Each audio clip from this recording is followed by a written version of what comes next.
she had it all.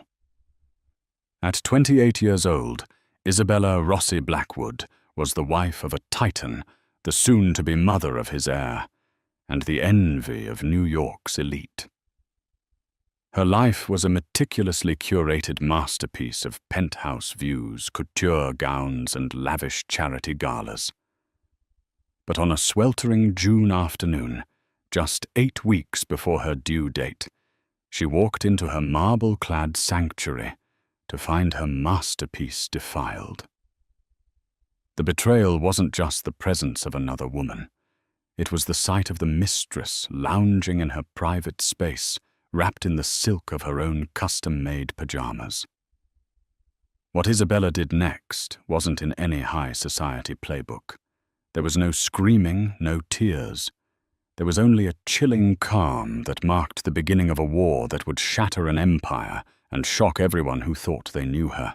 The air in the penthouse was always the same, a precisely controlled 72 degrees, scented with a subtle custom blend of white tea and peony that cost more per month than most people's rent. It was an atmosphere of serene, untouchable wealth, a testament to the world Damien Blackwood had built and the gilded cage Isabella Rossi Blackwood inhabited. On the afternoon of Friday, June 13th, 2025, Isabella returned home earlier than expected. Her final prenatal appointment with the renowned Dr. Lena Hansen had been surprisingly brief. "You and the baby are in perfect health, Isabella," the doctor had said, her voice warm but efficient. "He's strong just like his mother." Isabella's hand rested instinctively on the taut swell of her belly. A boy. Damien's heir. The missing piece in the Blackwood dynasty puzzle. She felt a familiar mix of profound love for the life inside her and a disquieting sense of her role in a grander, colder design.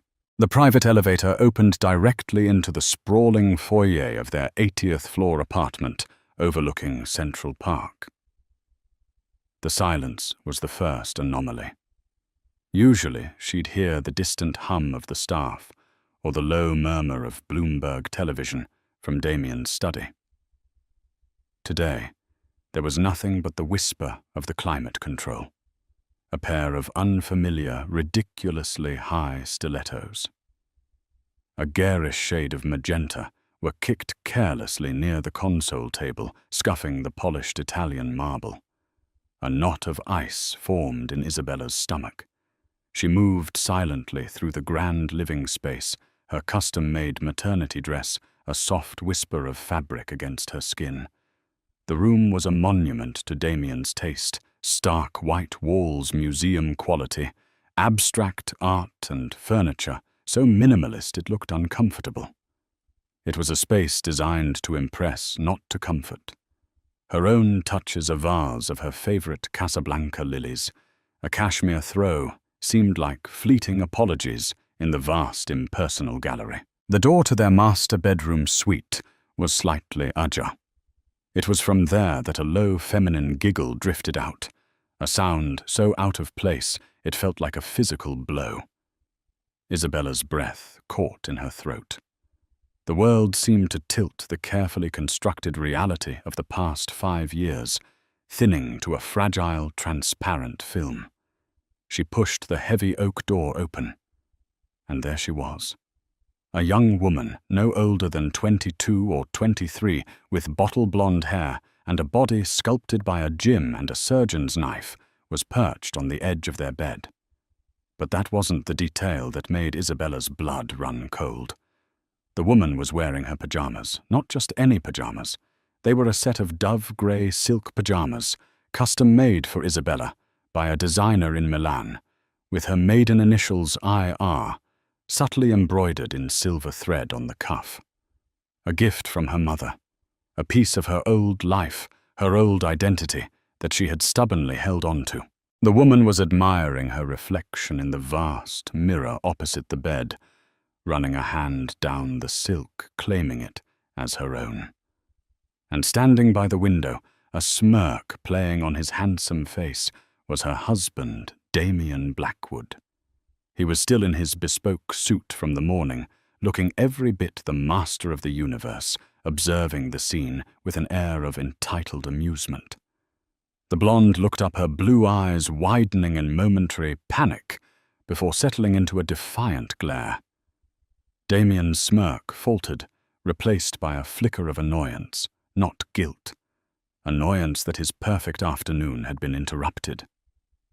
"Isabella," he said, his voice smooth as aged whiskey, as if she'd just walked in on a business meeting. "You're home early." The air crackled with unspoken words. The betrayal was so audacious, so profoundly disrespectful, it transcended mere infidelity. The pajamas were a declaration. They said, "I am not just taking your man, I am taking your life. I am stepping into your skin." In that moment, something within Isabella snapped. But it wasn't the sound of a heart breaking. It was the cold, clean snap of a steel trap closing. The tears that pricked her eyes were not of sorrow, but of a sudden blinding rage that clarified everything. The vague anxieties, the gnawing loneliness, the feeling of being a beautiful object in a glass case, it all coalesced into a single, hard point of purpose. Everyone Damien, his sycophantic friends, even her own family at times had underestimated her. They saw Isabella Rossi, the socialite, the beautiful appendage. They had forgotten Isabella Rossi, the woman who had built her own successful PR firm from the ground up before she'd ever met Damien. The woman whose mind was her sharpest asset. She looked past the girl on the bed, her gaze locking onto Damien's. The shock everyone expected to see on her face wasn't there. There was no hysteria, no screaming accusation. Instead, her expression was one of unnerving, preternatural calm. She took a slow, deliberate breath, her hand never leaving her pregnant belly. Her voice, when it came, was not a whisper or a shout, but a level, clear command that cut through the tension like a shard of ice. "You," she said, her eyes flicking to the blonde for the briefest of moments, dismissing her entirely. "You have 60 seconds to take off my pajamas, leave them on the floor, and get out of my house." The girl, who had been preparing for a screaming match, was visibly taken aback. She looked to Damien for a cue, a rescue. But Isabella wasn't finished. Her gaze returned to her husband, pinning him to the spot. "Damien," she said the name, a cold, hard pebble in her mouth. "You and I have an appointment with our lawyers. I'll have my brother Marco schedule it. We need to begin the process of dissolving our assets." Damien's jaw tightened. This was not the script he had envisioned. He was the one in control. He was the one who managed situations. "Izzy, let's not be dramatic," he began, taking a step toward her, his tone shifting to one of condescending placation. "You're hormonal. You're not thinking clearly." It was the worst thing he could have said. It was the dismissal of her intellect, her feelings, her very reality. Isabella offered a small, chilling smile. It didn't reach her eyes. "Oh, Damien," she said softly, "I have never, in my entire life, thought more clearly than I do right now." Without another glance at either of them, she turned her back. She walked out of the bedroom, her posture impossibly straight. She didn't slam the door. She didn't run. She walked calmly back to the foyer, picked up her purse from the console table, and stepped back into the private elevator, leaving behind the wreckage of her marriage and the two stunned figures in the master bedroom. As the doors slid shut, sealing her in a capsule of silent steel, she did not look back. She was not fleeing a disaster. She was executing a strategic retreat. The war had just begun. The elevator's descent was a silent 80-story drop back to reality. Isabella didn't tremble. She didn't cry. Her mind, now free from the fog of a compromised love, was a whirlwind of crystalline clarity. The shock had cauterized the wound, leaving behind a hard, unyielding scar of purpose. When the doors opened into the hushed marble lobby of the Blackwood Tower, the doorman, a kind-faced man named George, rushed to assist her. "Mrs. Blackwood, is everything all right? You're back down so soon." "Everything is perfect, George," she said, her voice even. "Could you please hail me a cab, not one of the house cars?" The request was a small but significant act of separation. The house cars, the drivers, they were all part of Damien's world. She was already drawing the line. As she waited under the grand awning, the New York City heat hitting her in a wave, she made her first call, not to her mother who would weep or her father who would rage. She called the one person who combined the fury of family with the precision of a surgeon. "Marco," she said the moment her brother answered. "Bella. What's wrong? You sound—" "I'm fine." She cut him off her tone, leaving no room for argument. "I need you to do something for me. I'm on my way to the Carlisle. Book me the royal suite. Use your personal card for now. I want no financial trail back to Damien." There was a pause. Marco Rossi was not a man given to emotional outbursts. He was one of New York's most feared litigators, a shark in a Savile Row suit. He processed information, identified threats, and acted. "Consider it done. What happened? He had someone in our bed, Marco, in my pajamas." She delivered the line with the cold finality of a coroner's report. She could almost hear the shift in his demeanor, the click of the lawyer turning into the protective older brother.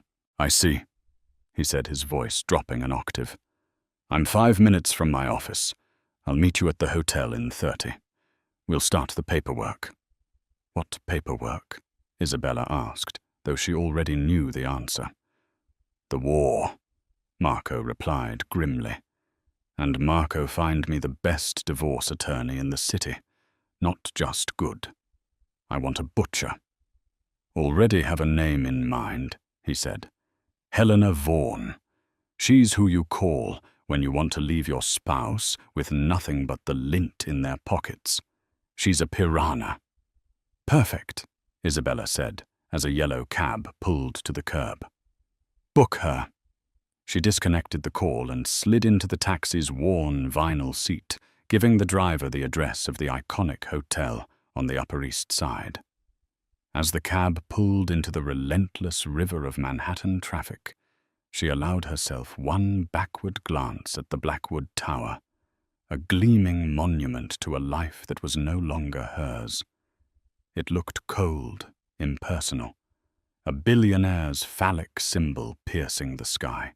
She felt no sentimentality, just a steely resolve. She had arrived at the Carlisle not as a victim seeking refuge, but as a general establishing a forward operating base. The staff, accustomed to the whims of the rich and powerful, showed no surprise as a visibly pregnant woman checked into one of their most expensive suites with no luggage. The suite was magnificent, a world away from the cold modernism of her penthouse.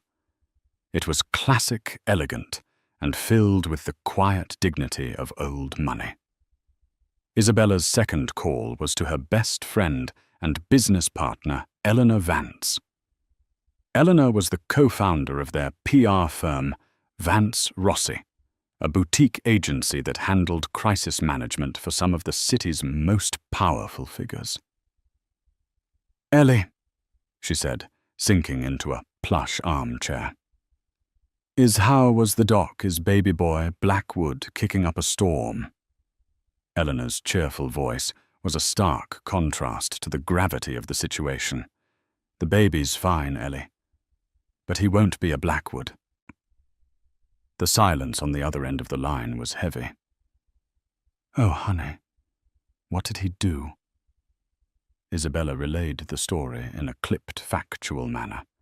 She recounted the scene, the girl, the pajamas. She left out the emotion, focusing only on the details. Eleanor listened patiently, her shock palpable even over the phone. That absolute, unmitigated son of a bitch. Eleanor finally breathed, her voice laced with venom. I never trusted him. He always looked at you like you were his latest acquisition. What do you need? A place to stay.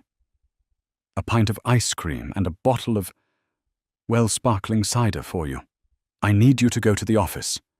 Isabella instructed, her voice all business now.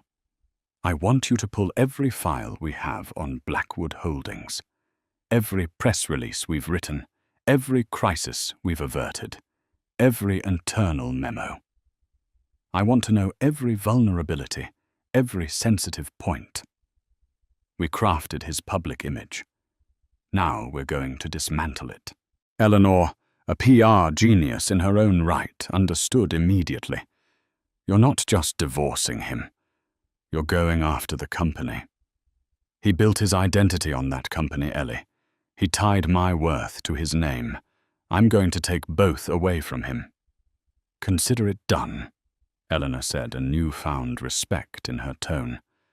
I'll have everything digitized and sent to a secure server by morning. Your war room is officially open for business. Just as she hung up, there was a soft knock on the door. It was Marco, his face a thunderous mask of controlled fury. He carried a slim leather briefcase. The suite is booked for a month, he said, closing the door behind him. Helena Vaughan is ours. She's cancelling a trip to the Hamptons to meet with us tomorrow morning. She's intrigued. Good, Isabella said, gesturing for him to sit. Bella, you don't have to be strong right now. Marco said, his voice softening as he looked at his sister. Truly looked at her. He saw the faint purple smudges of exhaustion under her eyes, the rigid set of her jaw. You can fall apart. I'll handle everything. Isabella shook her head, a single decisive motion. I fell apart for 5 years, Marco. A little piece every day, so gradually I didn't even notice. I let him diminish me, mold me into the perfect corporate wife. That's over. I'm not falling apart. I'm reassembling. She leaned forward, her eyes blazing with an intensity he hadn't seen since she was fighting to get her first business loan. I want to know about the prenup, every line, every loophole. Marco opened his briefcase. It's ironclad, Bella. Damien's lawyers made sure of that. You get a generous settlement, the Hamptons house, an alimony payment for 10 years. It's designed to keep you comfortable and quiet. But what? But there's the fidelity clause, Marco said, a predatory smile touching his lips for the first time. We insisted on it. Remember, Dad wouldn't let you sign without it. If the marriage dissolves due to documented infidelity on his part, a penalty is triggered. How big of a penalty? It's not just financial. Marco explained, his excitement growing. The clause specifies a transfer of non-voting shares in Blackwood Holdings. At the time, it was a token amount, 5%, a little something to make him think twice. Isabella's mind raced. 5% of a multi-billion-dollar company is not a token amount. Exactly, Marco confirmed. And more importantly, it gives you a seat at the table. It makes you a significant shareholder. It gives you a voice. A plan began to form, sharp and dangerous in Isabella's mind. A voice was all she needed. She knew the company's secrets. She knew the public narrative because she had helped write it. 5% was not an ending. It was a beachhead. We're going to need proof of the infidelity, Isabella stated. Irrefutable proof. His arrogance is our greatest asset, Marco said. He won't believe you'll actually fight. He'll be sloppy. In the meantime, I've hired a private investigator, the best in the business, a man named Julian Croft, ex-MI6. He'll find everything. Isabella stood up and walked to the window, gazing down at the city lights beginning to twinkle to life. It was a city of sharks and titans, a place where fortunes were made and destroyed in the blink of an eye. For 5 years, she had been a spectator.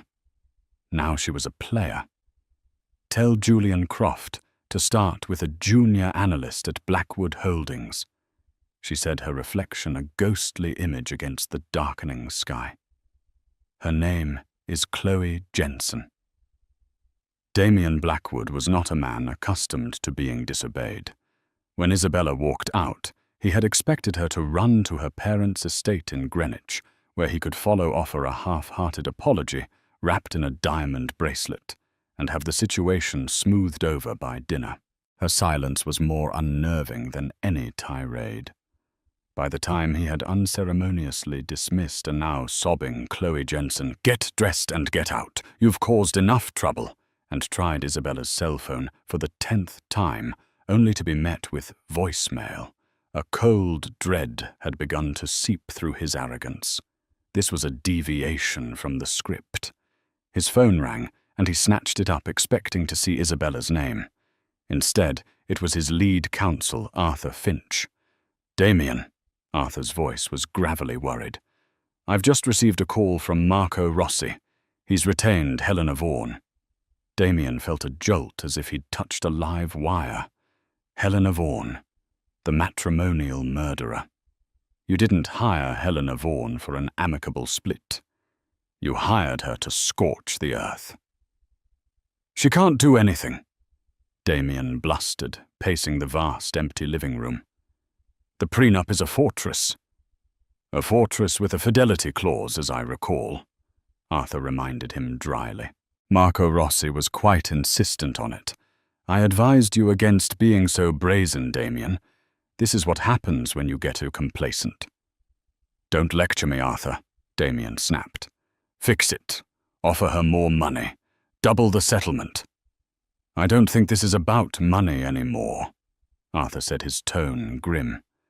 "This is about pride, and a Rossi's pride is a dangerous thing." He was right.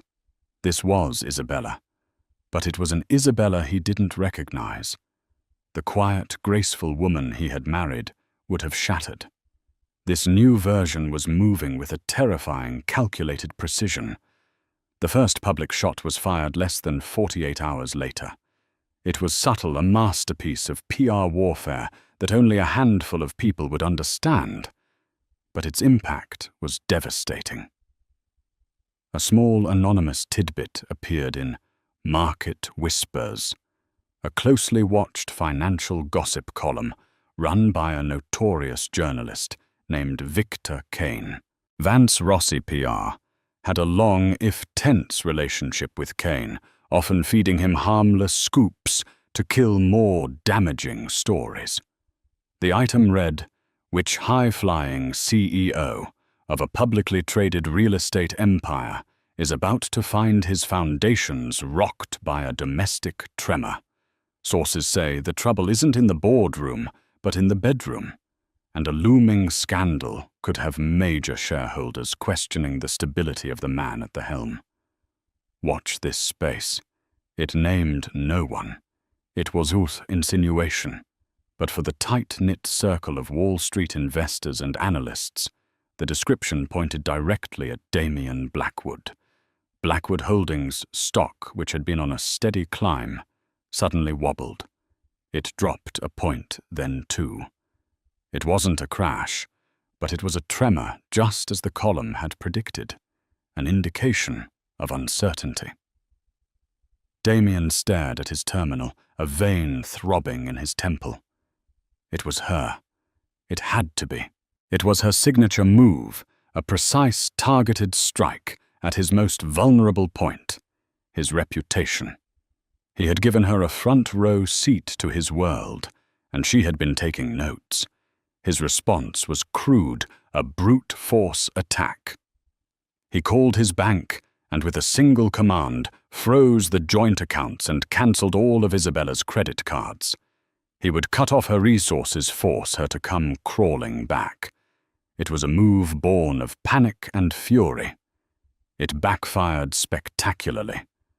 Isabella, ensconced in her suite at the Carlisle and bankrolled by the formidable Rossi family fortune, didn't even notice for a day. When she did, she and Marco turned Damien's aggression into another weapon. Helena Vaughan's office leaked a carefully worded statement to the press, expressing deep disappointment that a man of Mr. Blackwood's stature would resort to such petty and cruel tactics against his 8 months pregnant wife, leaving her stranded and without resources. The narrative was masterful. Isabella wasn't a spurned millionaire's wife. She was a vulnerable, expectant mother, being bullied by a heartless tycoon. Public sympathy, a currency Damien had always taken for granted, swung decisively in her favor. The story was no longer just financial gossip. It was human drama. Meanwhile, Isabella focused on the next phase of her plan. She knew that to truly cripple Damien, she needed more than just the infidelity. She needed to attack the foundations of his company. With the files Eleanor had compiled, she and Marco spent days poring over a decade's worth of Blackwood Holdings history. "He's clean on the surface," Marco said, frustration etching his face after a long night. "His lawyers are too good. Every deal is buttoned up." "No one is ever completely clean," Isabella countered her eyes, scanning a prospectus for a recent acquisition, a massive development project in Long Island City called Elysian Point. Damien's weakness isn't financial sloppiness, it's his ego. He believes he's smarter than everyone else, that he can get away with things right under their noses. She pointed to a line item in the budget for the Elysian Point project. Environmental remediation costs. They're staggeringly low for a former industrial site. He boasted about it at the Winter Gala, how he'd secured the land for a bargain, and that his team had found innovative ways to cut cleanup costs. "What are you thinking?" Marco asked. "I'm thinking his innovation might be a synonym for illegality," Isabella said. "He'd see environmental regulations as tedious red tape getting in the way of his profit. Find out who signed off on the environmental impact report. Find out which corners were cut." It was a long shot, a needle in a haystack, but it was a start. While Marco sicked his legal team on the Elysian Point project, Isabella made her most audacious move yet. She decided to deal with the other woman. Not for revenge, but for intelligence. Julian Croft, the ex-MI6 investigator, had delivered his initial report. Chloe Jensen, 23 years old, from a working-class family in Queens, piled up student debt to get a business degree from Baruch College, hired as a junior analyst at Blackwood Holdings 18 months ago. She was ambitious, smart, and from the look of her social media, desperate to project an image of wealth and success she didn't have. She was. Isabella realized the perfect target for a man like Damien, impressionable, eager, and disposable. Damien had already disposed of her. Croft's report indicated her corporate email had been deactivated and her building access revoked the morning after Isabella had left. She was unemployed and undoubtedly terrified. Isabella found her address, a nondescript apartment building in Astoria. She didn't send a lawyer or an investigator. She went herself. Chloe opened the door after the third knock, her face pale and blotchy from crying. She was wearing sweatpants and an old T-shirt, a stark contrast to the silk-clad figure in the penthouse. When she saw Isabella pregnant and poised on her doorstep, her eyes filled with a mixture of fear and disbelief. "What do you want?" Chloe stammered, her hand instinctively trying to close the door. Isabella held up a hand, not threateningly, but to pause the motion. "I'm not here to yell at you, Chloe," she said, her voice calm and even. "I'm here to talk. May I come in?" Stunned into compliance, Chloe stepped back, allowing Isabella to enter the small, cluttered apartment. It smelled of stale takeout and anxiety. "He fired you, didn't he?" Isabella asked, standing in the middle of the room. Chloe nodded, wrapping her arms around herself. "He said I was a liability. He had security escort me out. I didn't even get my personal things." "He did the same to me," Isabella said simply. "He cancelled my credit cards. He tried to leave me with nothing." This seemed to confuse Chloe. "But you're Isabella Rossi. Your family." "He didn't see me as Isabella Rossi," Isabella corrected her. "He saw me as a possession that was malfunctioning, just like he saw you. We were useful to him until we weren't." She let the words hang in the air, creating an unexpected, fragile bridge between two women who should have been mortal enemies. "What do you want from me?" Chloe asked, her voice trembling. "I want to know what he has on you," Isabella said, her gaze sharp and direct. "Men like Damien don't just use women for sex. They use them for cover. What project were you working on? What documents did he have you prepare? What did he make you do that you didn't fully understand?" Chloe's face went white. She sank onto her sofa, her bravado completely gone. "The Elysian Point project," she whispered. "I was on the acquisitions team. He had me reformat some engineering reports from a third-party consultant. He said it was just for an internal presentation to make the data look cleaner." "Do you still have the original reports?" Isabella asked, her heart beginning to beat faster. This was it. I have them on a flash drive," Chloe admitted, her eyes darting to a laptop on her coffee table. "I made a copy. I was afraid. He was so insistent that the originals be deleted. It felt wrong." Isabella felt a surge of triumph. Damien's arrogance had made him sloppy. He had used a junior analyst to manipulate sensitive data, never imagining she would have the foresight to keep a copy, never imagining his wife would be the one to come looking for it. "Chloe," Isabella said, her voice softening slightly, "Damien will try to destroy you. He will paint you as an incompetent, disgruntled employee, a stalker. He will bury you in legal fees and blackball you from ever working in this city again.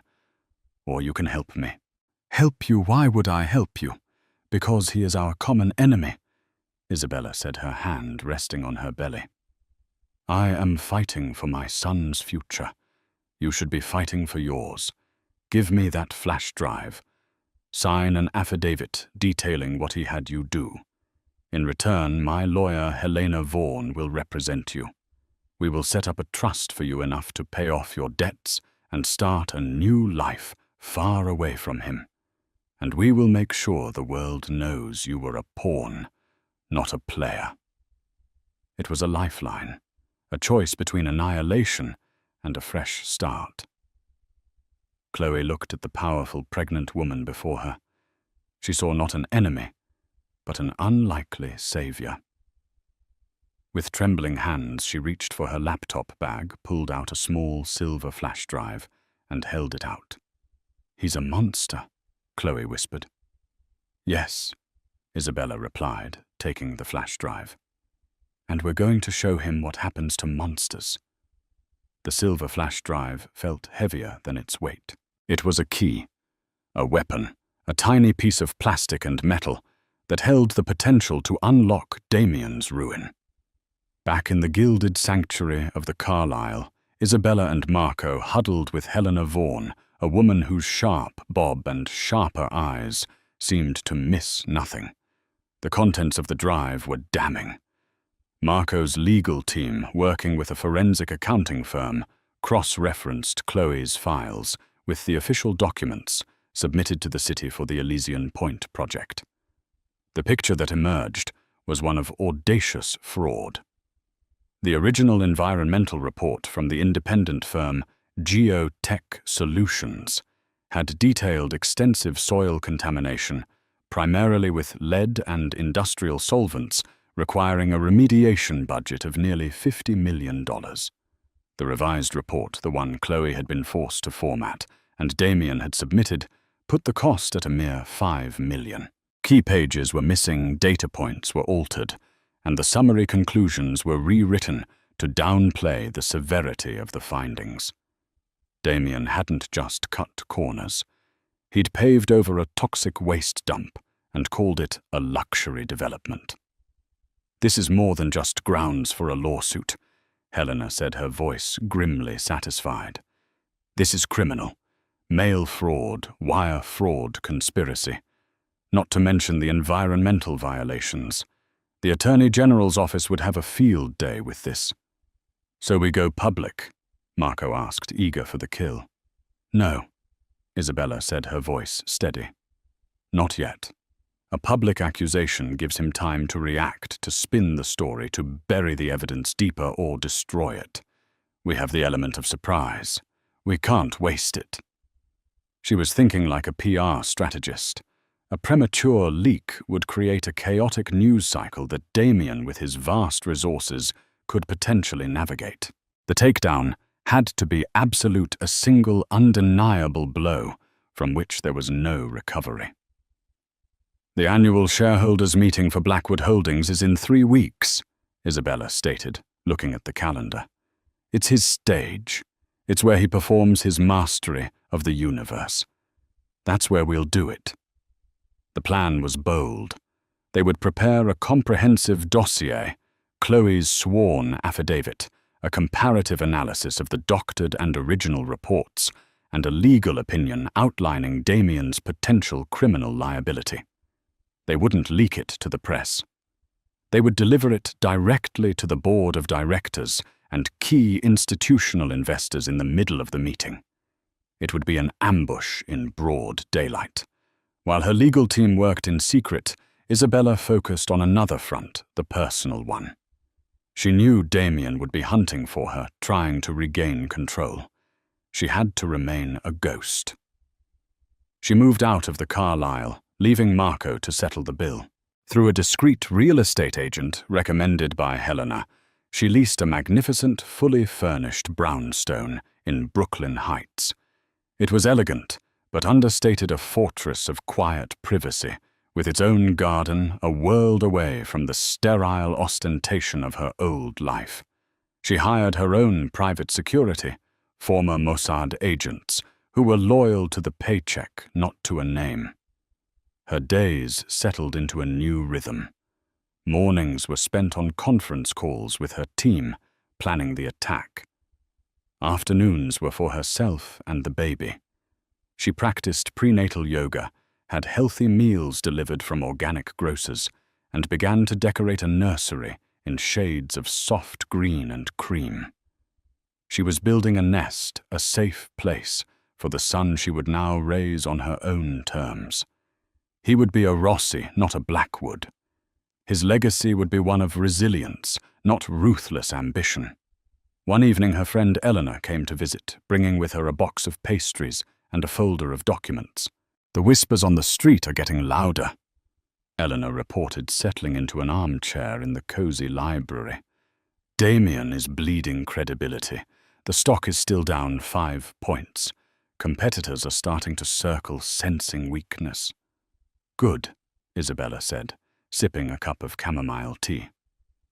"But are you okay?" Eleanor asked, her businesslike demeanor softening. "You're handling this like a military campaign, but you're still a person. A very pregnant person whose husband just imploded your life." Isabella placed a hand on her belly, feeling the strong, reassuring kick of her son. "The person I was, Ellie, she wouldn't have been okay. She would have cried for a week, then accepted his apology and a push present in the form of a 10-carat diamond. She would have let him shrink her again.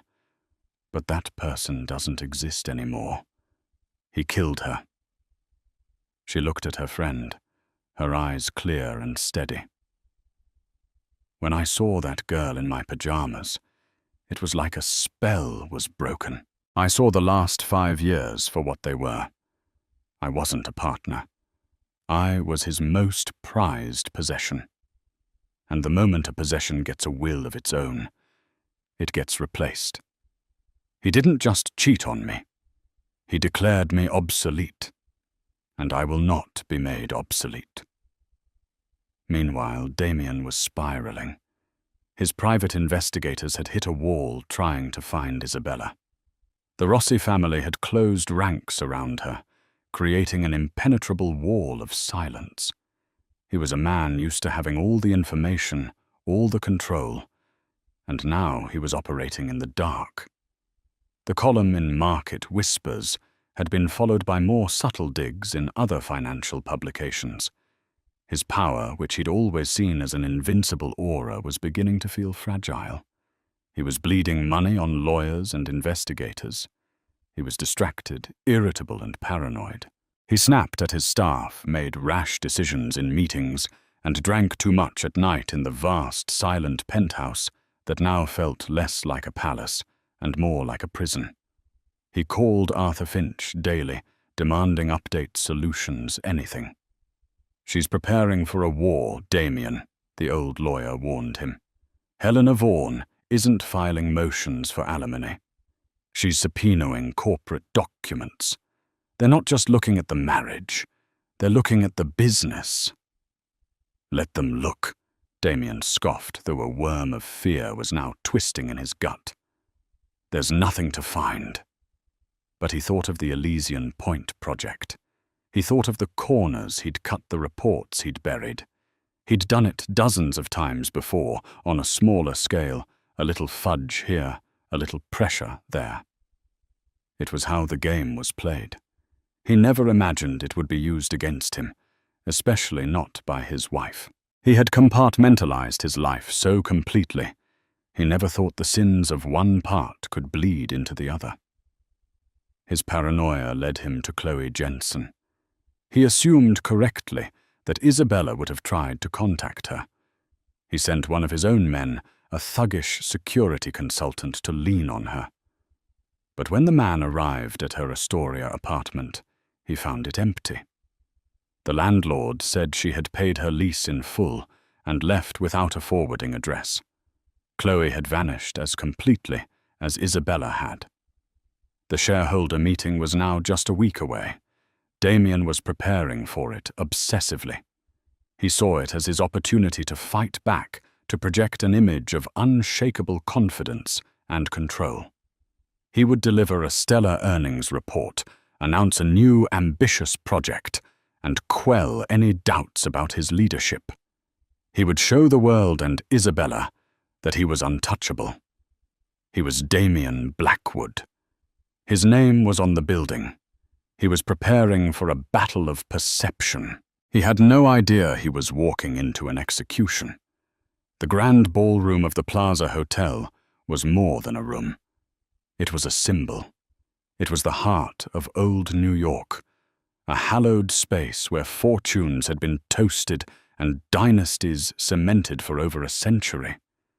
The air itself seemed thick with the ghosts of power, scented with expensive perfume and the faint metallic tang of ambition. On this brilliant June morning, it was Damien Blackwood's personal stage, the setting for the annual shareholders' meeting, and he was its undisputed star. He stood at a grand oak podium, bathed in a warm, focused spotlight. Behind him, the Blackwood Holdings logo was projected onto a vast screen, a symbol of unassailable strength. The room before him was a sea of calculated power. 12 board members in the front row, their faces impassive, representing billions in generational wealth and corporate influence. Beyond them sat the institutional investors, the analysts from Goldman Sachs and Morgan Stanley, whose reports could move markets, and finally the pack of journalists from the Wall Street Journal, Bloomberg and Forbes sharks, circling in tailored suits, waiting for a drop of blood. Damien was in his element. He exuded a charisma so potent it was almost a physical force. His voice, practiced and resonant, filled the ballroom, weaving a narrative of triumph. And so as we look to the next fiscal year, he was saying, his smile radiating confidence, the projections are not just strong, they are a testament to the core values of this company. Vision, strength, and above all, integrity. He paused, letting the word hang in the air, a sacred promise.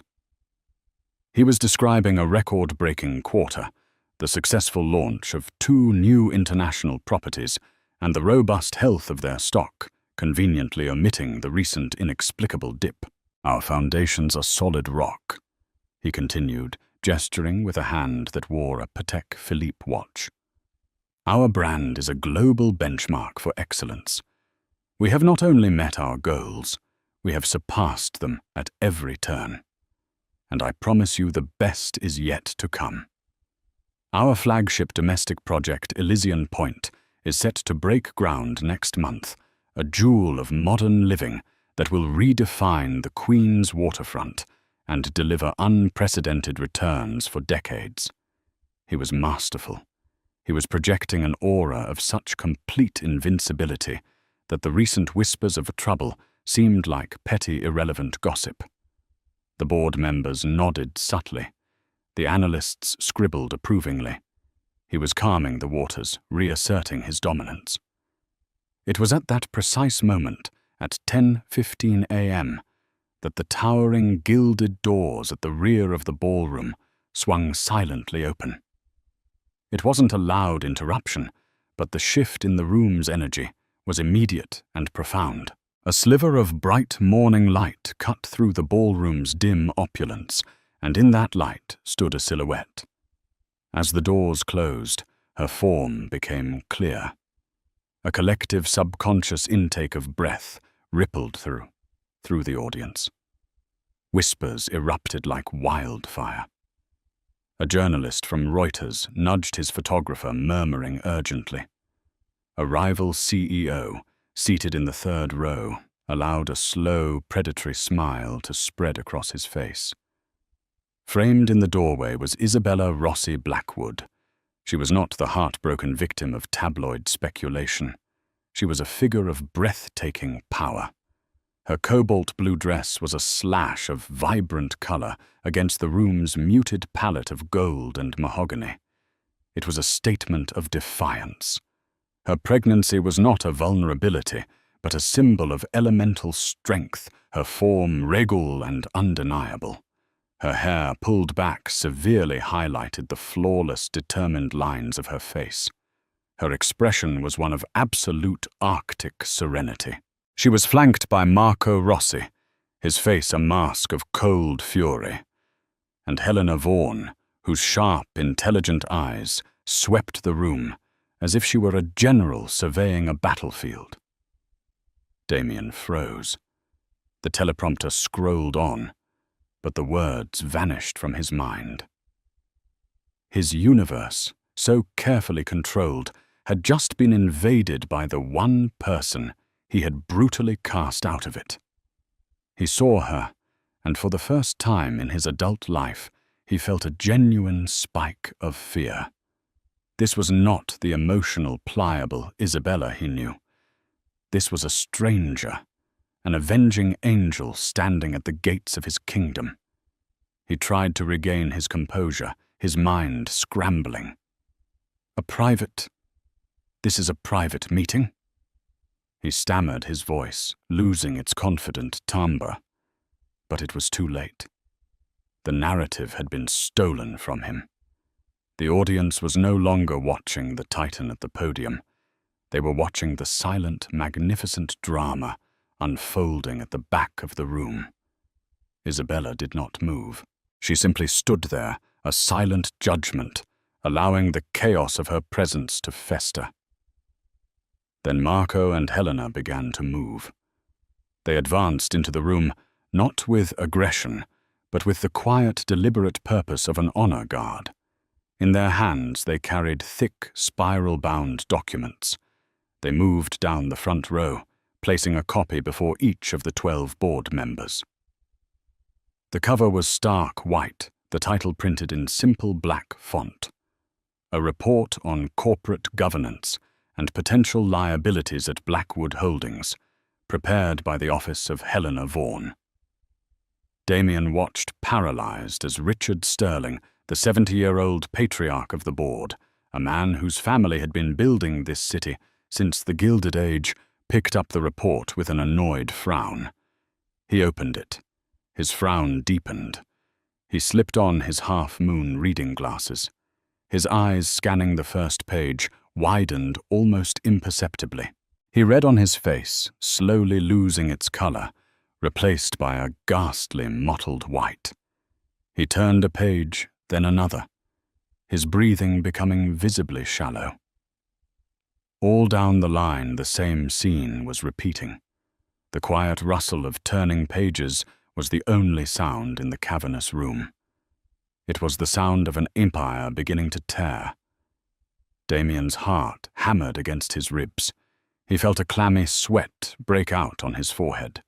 He knew with a sickening certainty what was in that report. Elysian Point. Chloe Jensen. He had built a firewall between his corporate life and his personal indiscretions, believing it to be impenetrable. He now watched in horror as Isabella torched it to the ground. When every board member had received their copy, Isabella began to walk. The central aisle parted for her as if by royal decree. Her slow, measured steps were the only movement in a room frozen in time. The click of her heels on the polished parquet floor was like the ticking of a doomsday clock. She didn't look left or right. Her gaze was locked on her husband, a predator closing in on its cornered prey. She stopped at the foot of the stage a few feet below him, forcing him to look down at her. The gesture was a subtle but profound reversal of their power dynamic. In the crushing silence, her voice emerged not loud, but so clear and sharp it could have cut glass. "Hello, Damien. Get out, Isabella." He snarled, his voice a low, desperate rasp. "You have no right to be here." "On the contrary," she replied, her calm a terrifying counterpoint to his barely contained rage. She placed a hand on her belly. "I have every right. I'm a shareholder.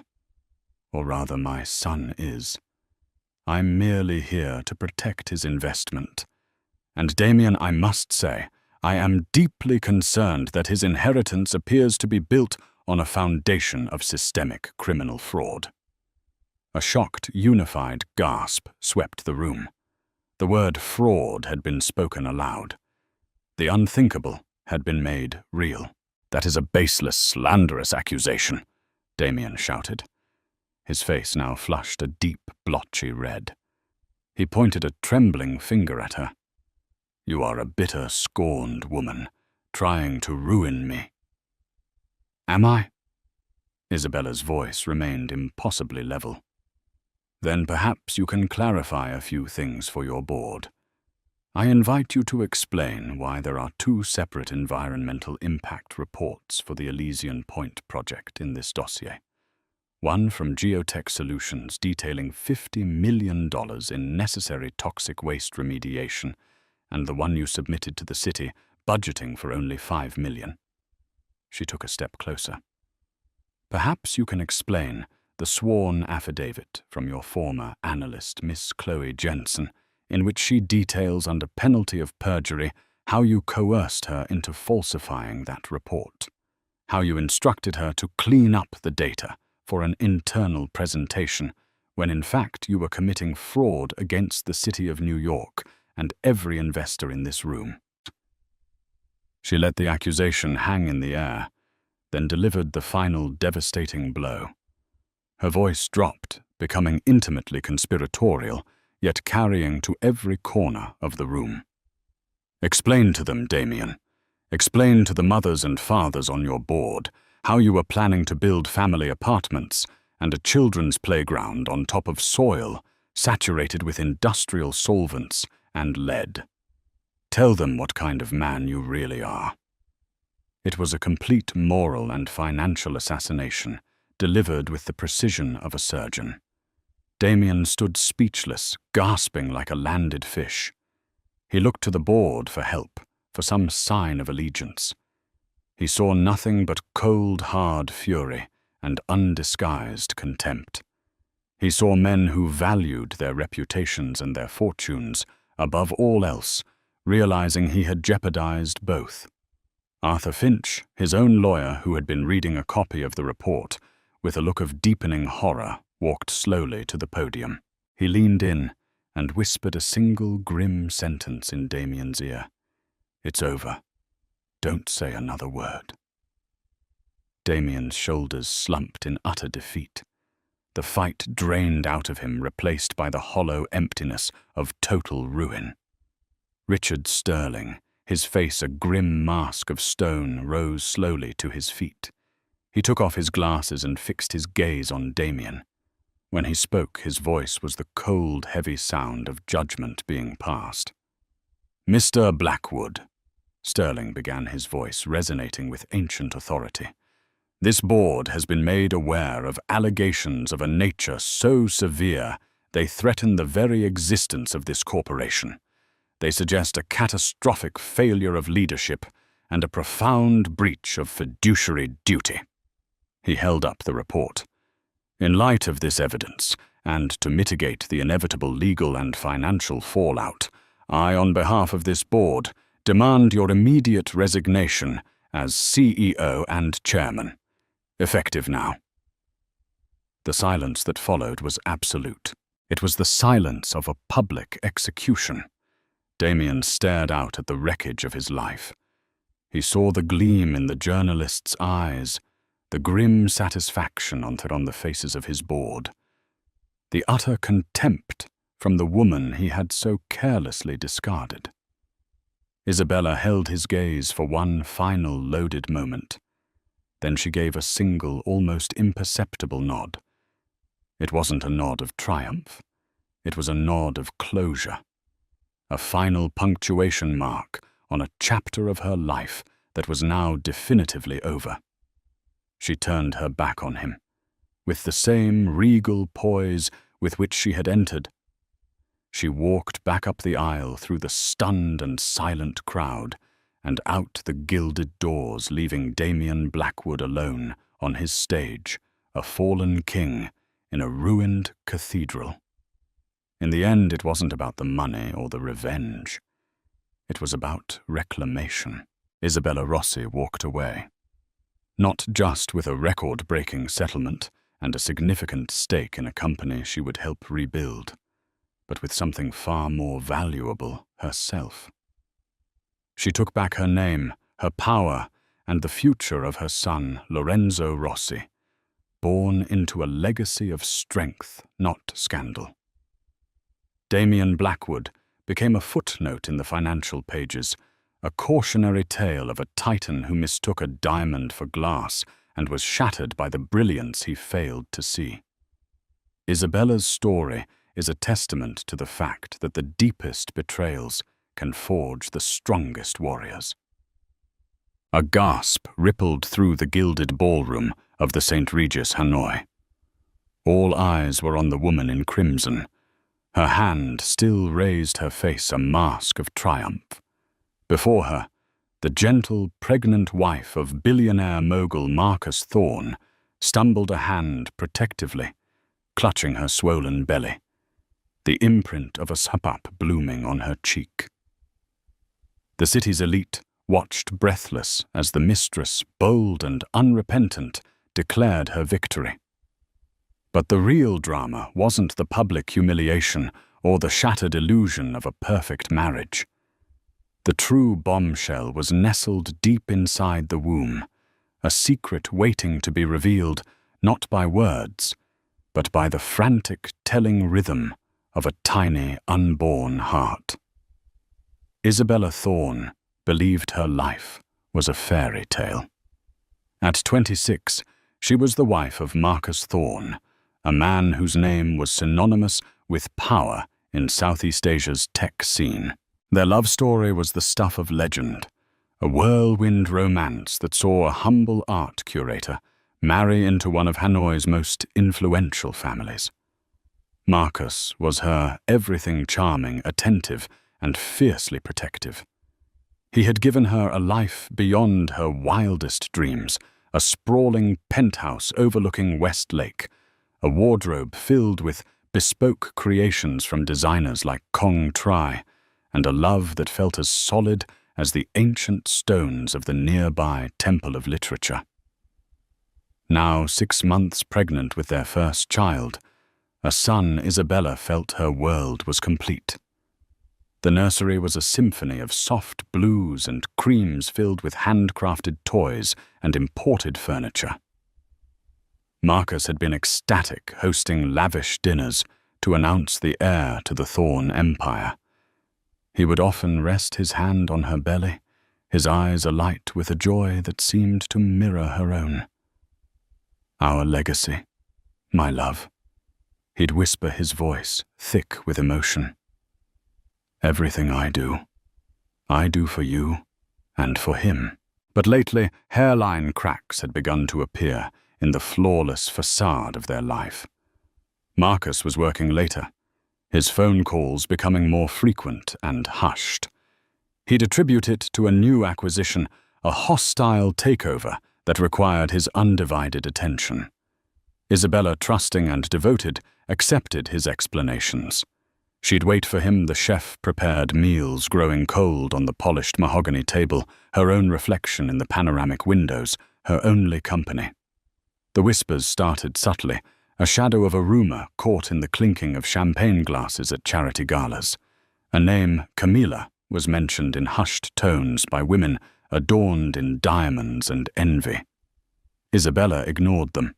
The high society of Hanoi was a viper's nest of jealousy, and she, the ingenue, who had captured its most eligible bachelor, was the prime target. Camilla, as Isabella would soon learn, was Camilla Tran, a ruthlessly ambitious socialite and a former flame of Marcus's from his university days. While Isabella exuded a quiet, cultured grace, Camilla was a firestorm. Her laughter was loud, her dresses were daring, and her ambition was an open secret. She had recently returned to Hanoi after a stint in Singapore, and her re-entry into their circle was as subtle as a lightning strike. The first time Isabella felt a genuine pang of unease was at the annual Vietnam Innovators Gala, held at the opulent St. Regis Hanoi. Marcus, who was receiving the top award, was uncharacteristically distracted all evening. His eyes kept flitting towards the entrance, his grip on her hand just a fraction too tight. And then Camilla had arrived. She wore a crimson dress that clung to her like a second skin. A stark, audacious slash of color in a sea of elegant pastels and classic blacks. She moved through the crowd with the predatory grace of a panther, her gaze locking onto Marcus across the ballroom. Isabella saw the flicker of something in her husband's eyes. Not just recognition, but something deeper, more complicated. A ghost of a memory, a shared history that excluded her. Throughout the night she watched as Camilla artfully cornered Marcus, her hand lingering on his arm, her laughter echoing a little too loudly in their conversations. Marcus, for his part, seemed flustered, a state so alien to his usual composed demeanor that it set Isabella's nerves on edge. "She's just an old friend, darling," he had reassured her later that night, his voice smooth as silk. A bit intense but harmless. He had pulled her into his arms, his lips finding hers, and for a moment the warmth of his embrace melted her fears. She wanted to believe him. To doubt Marcus was to doubt the very foundation of her world. But the seeds of doubt had been planted. A week later, a receipt for a lavish bouquet of black roses, a flower Isabella detested but knew was Camilla's favorite, fell out of his briefcase. He'd brushed it off as a corporate gift. Then there was the late-night text that buzzed on his phone, a simple "thinking of you" from a number he quickly deleted. The excuses became more elaborate, the distance between them growing from a hairline crack to a chasm. Isabella felt a profound and suffocating loneliness. The sprawling penthouse, once a symbol of her fairy tale life, now felt like a gilded cage. Her friends, mostly wives of Marcus's business associates, offered sympathetic but ultimately hollow words. They were part of this world. They understood its unspoken rules, the silent accommodations, the turning of a blind eye. But Isabella's heart, pure and perhaps a little naive, couldn't accept that. Love to her was not a transaction or an arrangement. It was a sacred, all-consuming truth. The pregnancy, once her greatest joy, now became a source of anxiety. She felt a desperate need to protect her unborn son, not just from the world, but from the encroaching shadows in her own home. She tried to talk to Marcus to break through the wall he was meticulously building around himself. "Is everything all right, Marcus?" she asked one evening, her hand on his arm as he stared out at the city lights. "You seem so far away." He turned his face a carefully constructed mask of affection. "Just stress, my love. This deal is draining. Once it's over, it'll be just the three of us. I promise." He tilted her chin up and kissed her, a perfunctory gesture that no longer reached his eyes. Isabella knew with a certainty that chilled her to the bone that he was lying. The deal wasn't about business. The hostile takeover was happening right under her roof, and the enemy was not a rival corporation, but a woman in a crimson dress who smelled of black roses and broken promises. The fairy tale was over. Isabella was trapped, pregnant, and alone, standing on the precipice of a devastating truth, with no idea just how brutal the revelation would be. The breaking point arrived with an embossed, cream-colored invitation. The Thorn Corporation was celebrating its 50th anniversary with a grand ball. It was to be the social event of the season, a testament to the family's enduring legacy and power. For Isabella, it felt less like a celebration and more like a stage for the final act of her disintegrating marriage. In the weeks leading up to the event, Marcus was a whirlwind of activity, but his focus was sharp, his mood almost buoyant. He presented Isabella with a stunning midnight blue gown by a Parisian couturier and a sapphire necklace that mirrored the depths of West Lake. "You will be the most beautiful woman there," he said, his voice brimming with a sincerity she hadn't heard in months. "The mother of my son, the queen of my heart." For a fleeting, hopeful moment, Isabella allowed herself to believe him.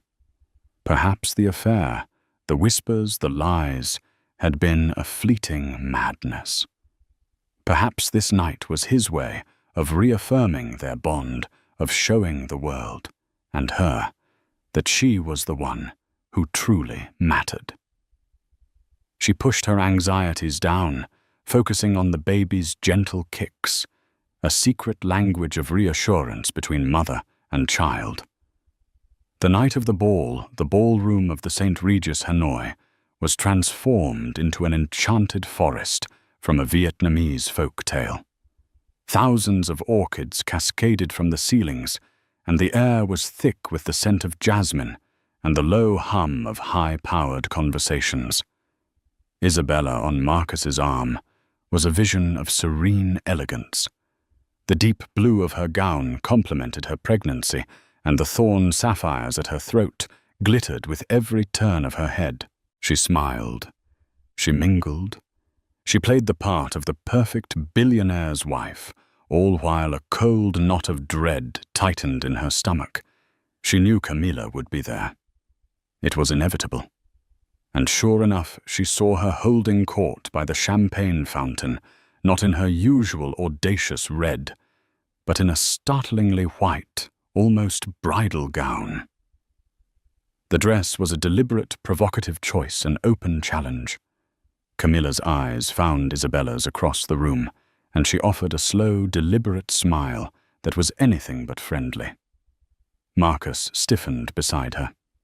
"Ignore her," he murmured, his grip on her elbow becoming possessive. "Tonight is about us." But Camilla had no intention of being ignored. As the night wore on, she seemed to be everywhere Isabella was. If Isabella moved to the terrace for a breath of fresh air, Camilla would appear moments later, her laughter sharp and piercing. If Isabella paused to speak with an acquaintance, Camilla would glide past her perfume, the cloying scent of black roses, leaving a toxic trail. It was a calculated campaign of psychological warfare, and it was working. Isabella's composure began to fray. The climax came just after the main speeches. Marcus had just delivered a moving tribute to his family and the future of his company, concluding with a toast to my beautiful wife, Isabella, and our son, who will one day lead this legacy. The room erupted in applause. Beaming Marcus turned to kiss her, a public display of affection designed to cement their image as the perfect couple. It was in that moment of manufactured bliss that Camilla made her move. She strode towards their central table, her white dress parting the sea of guests like the prow of a ship. There was no hesitation in her steps, no doubt in her eyes. The murmuring of the crowd died down as she approached a collective intake of breath, creating a vacuum of silence in the grand ballroom. She stopped directly in front of Isabella, who was still seated. Marcus, caught off guard, stood halfway, his smile frozen on his face. Legacy. Camilla's voice was clear and cold, slicing through the silence. "Your son." She laughed, a short, sharp, ugly sound. "Marcus, you are a wonderful storyteller, but you seem to have forgotten the main character." She turned her venomous gaze on Isabella. "You poor, pathetic little thing. Did you really believe all of it?" The love story. The happy family. Isabella, stunned into silence, could only stare up at her. Her heart hammered against her ribs, a frantic bird trapped in a cage. "What are you talking about?" she whispered, her voice barely audible. "What am I talking about?" Camilla's voice rose, theatrical and cruel. "I'm talking about the fact that the child you are carrying is not the only Thorn heir. I'm talking about the fact that Marcus has been with me in my bed every night he told you he was working late." Gasps rippled through the room. People were now openly staring, their phones discreetly raised to capture the unfolding drama. Marcus finally found his voice. "Camilla, that's enough. You're making a scene. I'm making a scene," she shrieked, her composure finally cracking to reveal the raw fury beneath. "You're the one who has been living a lie. You promised me, Marcus. You promised you would leave her." She then looked back at Isabella, her eyes filled with a terrifying mix of pity and contempt. "He was never going to leave me." This, she gestured at Isabella's belly, was just a little complication, an air for the public. But his heart, his passion, that belongs to me. Isabella felt the world tilt on its axis. The faces of the guests blurred into a grotesque gallery of gawking masks. She looked at Marcus silently, pleading with him to deny it, to say something to defend her. But he stood there, his face pale, his eyes darting between the two women, a trapped animal. His silence was the only confession she needed. Tears welled in Isabella's eyes, hot and shameful. She felt a protective instinct surge through her, a primal need to shield her son from this ugliness. She tried to stand to escape the suffocating scrutiny. "Please, stop," she managed to say. But Camilla was not finished. She saw the tears, the vulnerability, and she went in for the kill. "You think you've won? You think this baby solidifies your position? You are nothing but an incubator, a vessel. And then with a movement so swift, it seemed to surprise even herself, Camilla leaned forward and swung her arm. Crack! The sound was sharp and shockingly loud in the silent room. Isabella's head snapped to the side, the force of the blow sending a jolt through her entire body. A collective horrified gasp erupted from the onlookers. For a moment, there was only the stinging heat on her cheek and the stunned realization of what had just happened. Camilla the Mistress had slapped the pregnant wife of Marcus Thorne in front of everyone. Isabella stumbled back, her hand flying to her cheek, but her other arm wrapped instinctively desperately around her stomach. The humiliation was a physical blow, a crushing weight that stole the air from her lungs. She looked at the faces around her, the shock, the pity, the morbid curiosity. She looked at Marcus, whose face was a canvas of horror and indecision, and then she looked at Camilla, who stood there, her chest heaving, her hand still tingling, a triumphant, hateful glare in her eyes. The fairy tale had not just ended, it had been violently, publicly, and irrevocably shattered. And as a sharp, cramping pain shot through her abdomen, Isabella realized the slap was not the most painful blow she would receive that night. The real agony was just beginning. The slap echoed in the cavernous ballroom, a definitive brutal end to the night's festivities. The immediate aftermath was a chaotic tableau of shock and confusion. For a heartbeat, everyone, including Marcus, seemed frozen. Then the world lurched back into motion. Isabella, her mind reeling from the dual assault of humiliation and physical pain, felt her knees buckle. The sharp cramp in her lower abdomen intensified, radiating outwards in a wave of pure agony. A small, involuntary soul escaped her lips.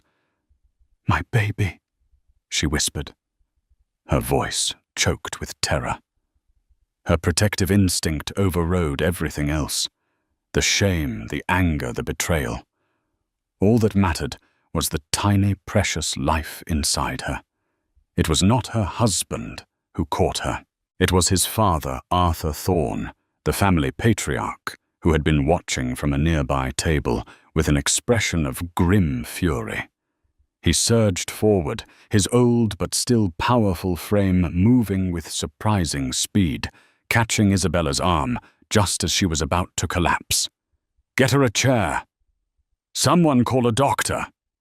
he bellowed, his voice accustomed to commanding boardrooms cutting through the stunned murmurs of the crowd. Marcus finally snapped out of his paralysis. "Isabella." He rushed to her side, his face a mess of panic and guilt. "My God, are you all right?"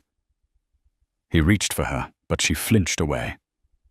Her eyes filled with more pain than he had ever seen meeting his.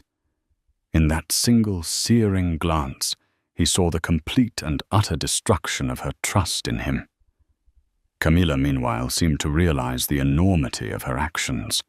The triumphant fire in her eyes flickered, replaced by a flicker of panic. Assaulting anyone in this public manner was scandalous. Striking a pregnant woman was a cardinal sin, even in the morally flexible world of the super-rich. She took a half-step back, her gaze darting towards the exits. She had intended to cause a scene to force Marcus's hand, but this was spiraling out of control. I didn't mean," she began, but her words were cut off by Arthur Thorne's glacial stare. "You," he said, his voice low and lethally soft, "will not move an inch." Security. Two imposing men in dark suits materialized at his side. "Escort Ms. Tran to a private room, and do not let her leave." Camilla's face paled. She opened her mouth to protest, but one look at the unyielding fury in Arthur's eyes silenced her. Without another word, the guards flanked her and guided her away, her white dress now looking less like a bridal gown and more like a shroud. All focus was now on Isabella. She was gasping, her breaths coming in shallow, ragged pants.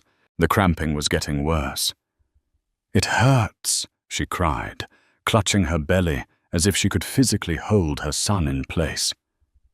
"Marcus, it hurts." Despite her flinching away, her fear-driven instinct was to call out to the man she still on some level saw as her protector. Marcus, his face ashen, knelt before her. "I'm here, Isabella. I'm so sorry. We'll get you to the hospital."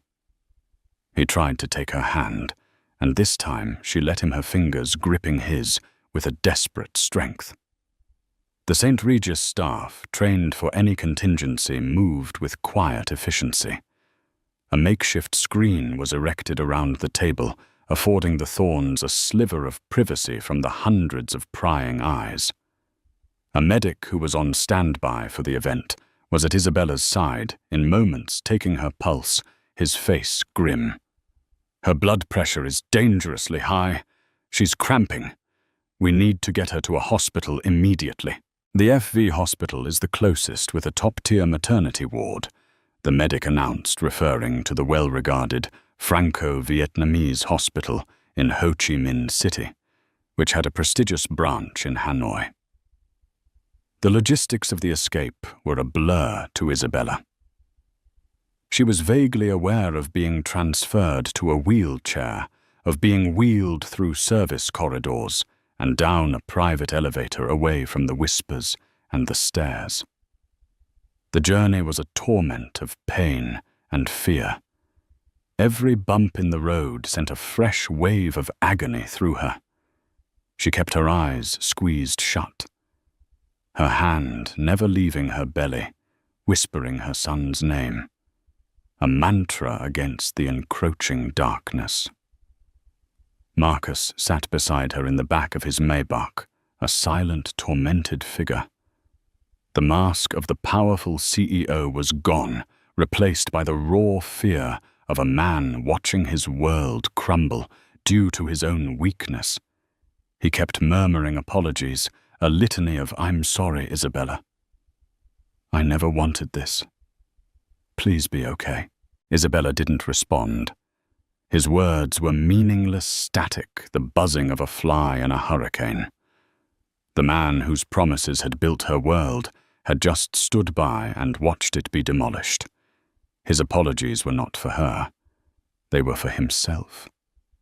They were the desperate pleas of a guilty man trying to absolve himself, and she had no comfort to offer him.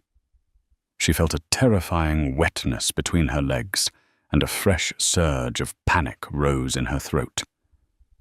"Something's wrong," she gasped, her eyes flying open and locking with his. "Marcus, something is wrong with the baby."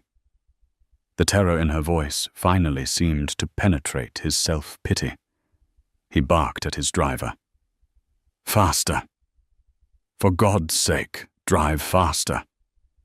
As the limousine sped through the glittering, indifferent streets of Hanoi, leaving the scene of her humiliation, far behind, Isabella felt a strange and chilling calm settle over her. The physical pain was immense, but it was the emotional agony that was truly defining. The slap had been a catalyst, a violent act that had shattered the gilded cage.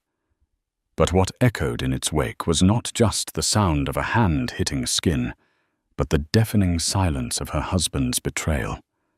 It was the echo of a lie she had been living, a lie that was now threatening to cost her the only thing that mattered. She was no longer just fighting for her marriage or her dignity. She was fighting for her son's life. The emergency entrance of the FV hospital was a blur of harsh fluorescent lights and urgent controlled chaos. A team was waiting, alerted by Arthur Thorne's influential call. Isabella was swiftly transferred from the wheelchair to a gurney, the transition jarring her body and eliciting another cry of pain. Doctors and nurses swarmed around her, their voices a calm but urgent flurry of medical terminology. Pregnant, 26 weeks, presenting with severe abdominal cramping and signs of bleeding following a physical altercation. BP is 160/100. Tachycardic. Get her to the maternity ward, stat prep for an ultrasound. We need to check for placental abruption. Marcus was shunted to the side, rendered powerless and irrelevant by the medical professionals who now held his wife's and child's lives in their hands.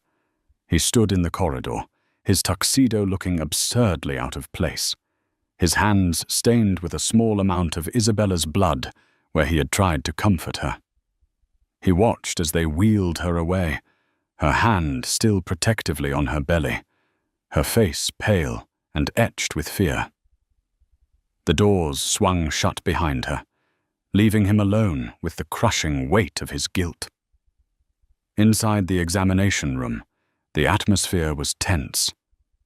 Isabella was gently helped into a hospital gown, her beautiful midnight blue dress unceremoniously cut away. The pain was a constant, terrifying rhythm. A kind-faced, middle-aged female doctor, Dr. Lian, introduced herself as the head of obstetrics. Isabella, my name is Dr. Lian. We're going to take very good care of you and your baby, she said, her voice a beacon of calm in the storm. We need to do an ultrasound to see what's happening. I need you to try and stay as still as possible. Isabella nodded, tears streaming silently down her temples. Is my baby going to be okay? We're doing everything we can to ensure that, Dr. Lian said, her reassuring tone never wavering, though her eyes betrayed the seriousness of the situation. Let's have a look. The room fell silent as the ultrasound technician applied the cold gel to Isabella's stomach. All that could be heard was the soft whirring of the machine and Isabella's ragged breathing. She stared at the monitor, her heart pounding in her ears, praying for a sign, for a flicker of hope. The technician moved the transducer across her abdomen, the grey and black images swirling on the screen. Dr. Lien's eyes were narrowed in concentration, her brow furrowed. Marcus, who had finally been allowed in after an agonizing wait, stood in the corner, looking on helplessly. There's the baby, Dr. Lien said softly. He's small, but he's a fighter. Isabella let out a choked sob of relief. He was alive. But I am seeing some cause for concern. The doctor continued, her tone becoming more clinical. There appears to be a small subchorionic hematoma, likely caused by the trauma and the spike in your blood pressure. It's a bleed. That's what's causing the pain and the spotting. We need to monitor it very closely. But he'll be okay. Marcus's voice was hoarse from the sidelines. Dr. Lian didn't look at him. Her focus was entirely on her patient. The immediate danger is preterm labor. The stress and physical shock could trigger contractions. We're going to give you medication to stop them and a steroid shot to help the baby's lungs develop just in case. As she spoke, the technician adjusted a setting on the machine, and a new sound filled the room. Thump, thump, thump, thump, thump, thump. It was the sound of the baby's heartbeat, amplified by the machine. It was fast, a frantic, galloping rhythm, but it was strong. It was the most beautiful sound Isabella had ever heard. Tears of relief streamed down her face. It was the sound of life, of hope. Dr. Lien smiled for the first time. A strong heartbeat. That's a very good sign. A little fast, he's clearly stressed, but strong. Marcus stepped forward, a wave of relief washing over his face. Thank God, he breathed. The technician continued her work, taking measurements, capturing stills of the tiny profile, the little fists. Dr. Liang was explaining the course of treatment, complete bed rest, constant monitoring, when the technician suddenly paused. She zoomed in on one particular area of the screen, her own brow furrowing in a way that had nothing to do with the hematoma. "Doctor," she said quietly, pointing to the screen. "Could you look at this?" Dr. Lyon leaned in, her professional gaze sweeping over the area the technician indicated. The room fell silent again. The baby's amplified heartbeat, the only sound. For a long moment, Dr. Lien said nothing. She simply stared at the image, her expression shifting from professional concern to one of utter bewilderment. "What is it?" Isabella asked, a fresh spike of fear piercing her relief. "Is something else wrong?" Dr. Lien turned from the monitor and looked at Isabella, then at Marcus, and then back to Isabella. Her face was a complex mask of confusion and something else, something that looked like disbelief. "Run the Doppler again," she instructed the technician. "Amplify it." The technician complied. The thump-thump sound filled the room once more. But this time the technician moved the transducer just a few centimeters, and then another sound joined the first. Thump-thump, thump-thump, thump-thump, thump-thump, thump-thump, thump-thump. It was a second heartbeat, distinct, separate, yet beating in an almost identical, frantic rhythm. It was unmistakable. The room, which had been filled with one frantic heartbeat, was now filled with the sound of two. Isabella stared at the screen, then at the doctor, her mind unable to process the sound. "What is that?" Marcus stepped closer to the screen, his eyes wide with confusion. "Is that an echo? What's wrong with the machine?" Dr. Lyon slowly shook her head, her eyes still locked on the monitor, where two tiny, flickering forms were now visible. She looked up at Isabella, her voice barely a whisper. "Mr. Thorne, there is nothing wrong with the machine." She took a deep breath, as if steeling herself to announce something utterly impossible. "Isabella, you're not carrying one baby." She pointed a trembling finger at the screen, at the two distinct sacs, at the two tiny, flickering hearts, beating in terrified unison. "You're having twins." The revelation hung in the air, a fact so stunning, so completely unexpected, that it defied all logic. All the previous scans conducted by a top society doctor chosen by Marcus had shown only one baby. One boy. The heir. Marcus had been there every time, beaming as he looked at the grainy image of his son.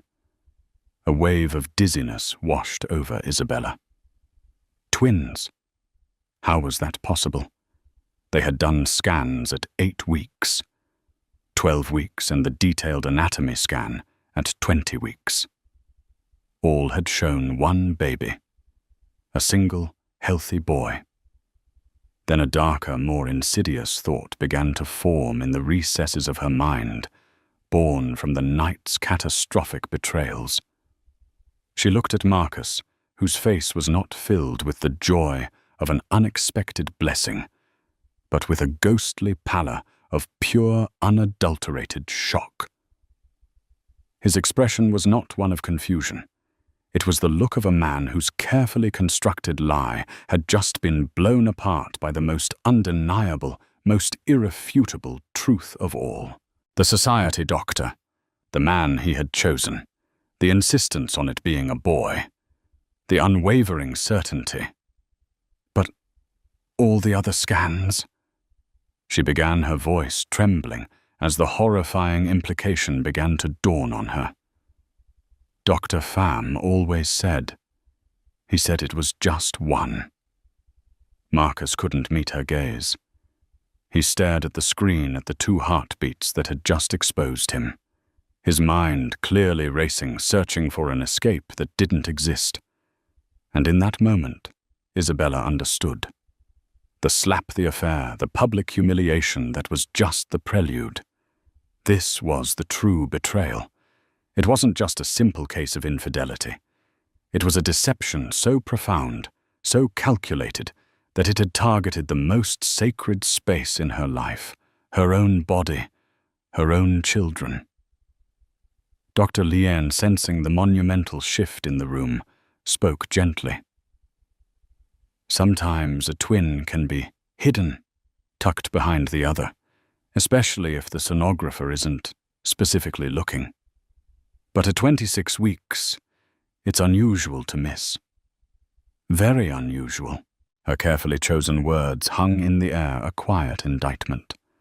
The two heartbeats continued their frantic rhythmic drumming, a sound that was no longer just a sign of life, but a declaration of war.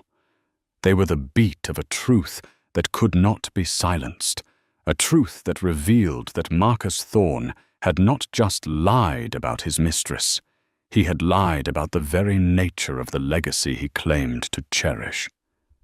Isabella was not just carrying his heir. She was carrying a secret he had desperately, and for reasons she couldn't yet fathom, tried to conceal. And now, thanks to the violent act of his mistress, that secret was out. Everything had changed. The revelation of the second heartbeat did not bring joy. It detonated in the sterile hospital room like a silent, devastating bomb, obliterating the last vestiges of Isabella's shattered reality.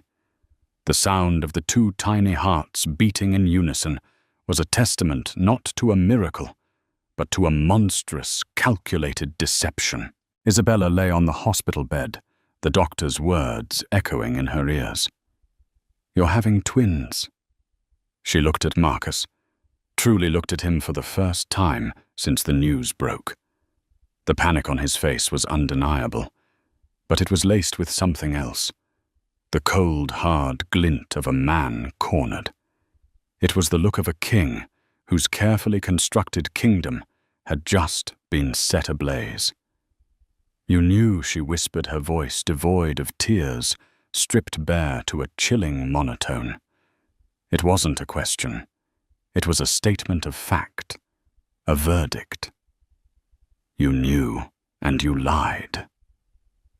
Marcus flinched, as if she had slapped him. "Isabella, no, how could I have known? It's a surprise, a blessing."